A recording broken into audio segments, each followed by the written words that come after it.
धर्म धर्मों में शांति, देश और देशों में शांति।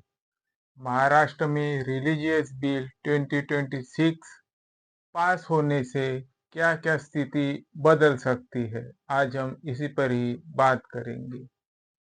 महाराष्ट्र में रिलीजियस फ्रीडम बिल, जो कि सभी धर्म के लिए एक अच्छी बात है, उसके लिए हमें महाराष्ट्र सरकार का शुक्रिया करना चाहिए, ताकि जो रिलीजियस है वो आपसी में एक हो सके, आपसी में जुड़ सके, स्वतंत्र रह सके, सद विवेक बुद्धि ने रह सके। तो आर्टिकल 25 यह कहता है फ्रीडम ऑफ कंसायसनेस, कि आप अपने सद विवेक बुद्धि से कोई भी धर्म चुन सकते हो और उसे प्रोफेशन, प्रकटीकरण, प्रैक्टिस, आचरण और उसका प्रोपेगेशंस, प्रचार कर सकते हो, प्रसार कर सकते हो ऑफ रिलीजियस।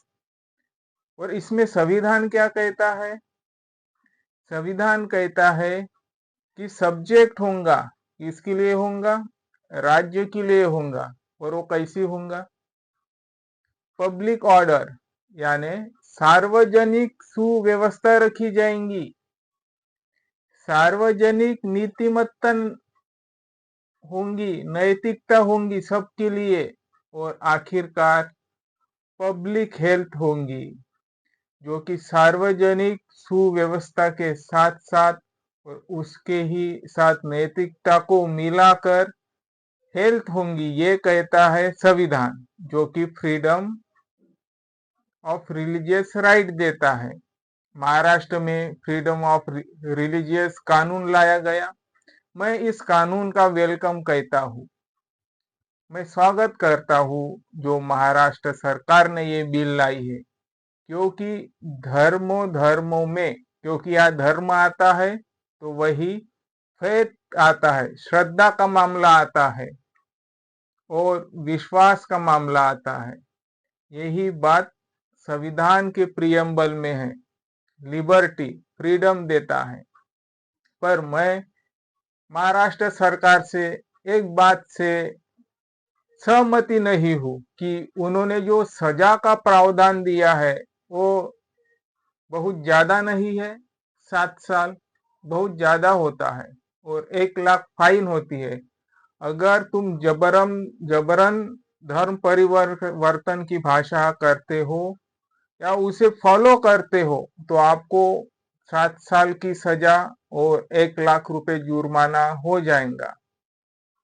तो मैं इसलिए इस कानून के फ्लेवर में हूँ, क्योंकि लगभग सभी ही और ज्यादातर धर्मों में आम्लीय पदार्थ मिलाया जाता है।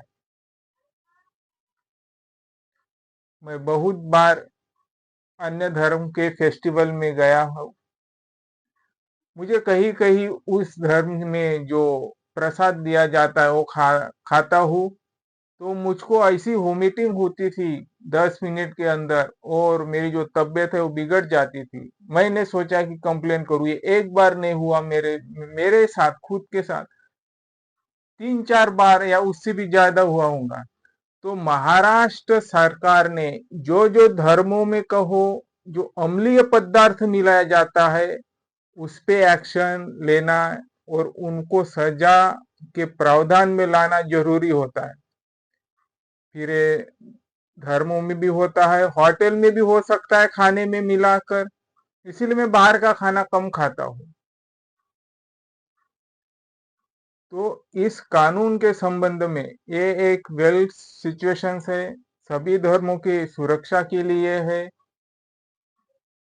सभी के लिए एक स्ट्रॉन्ग पॉसिबिलिटीज है। सिर्फ दो यहाँ पे महत्वपूर्ण बातें आती है। एक तो है सजा का प्रावधान, और दूसरा है जो ये कानून लाया जाए आ रहा है, बनाया जा रहा है, उसमें जहां जहां रिलीजियस फेस्टिवल चलते हैं तो उस खाने में मिलावटी चेक हो, कि ये खाना शुद्ध है या नहीं है बहुत से, क्योंकि मेरे साथ भी, मैं भी इसका शिकार हुआ हूँ, क्योंकि धर्म में खाना मिलावटी होता है और मुझसे बहुत वोमिटिंग हो चुकी थी, और इस वोमिटिंग की वजह से मेरी खुद की तबीयत 2-3 दिन खराब रह चुकी है। तो ऐसे कितने जनों के साथ होता होगा। तो इस पर भी महाराष्ट्र सरकार ने अवेयरनेस होना चाहिए, रहती है।